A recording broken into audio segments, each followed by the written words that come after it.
الشعبي في ارضيه الملعب اللي ياخذ الثقه الكبيره، صاحب هدف اللي مسجل في مرمى الهلال والفيحاء والرائد والنصر والشباب وايضا الرياض والوحده والقادسيه والنصر في مباريات خروج المغلوب.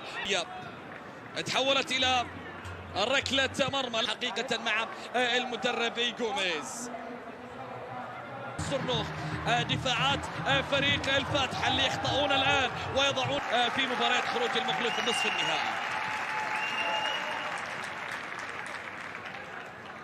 الثقه الكبيره والدعم من قبل الجماهير من اجل تحقيق الاهداف وتطلعات عينك على المرور، عينك على المهاره والتمرير والمطالبه على خطا والشفه لم تكتمل من جانب لاعبين فريق الفتح. كره في اليسار، لكن بعد ذلك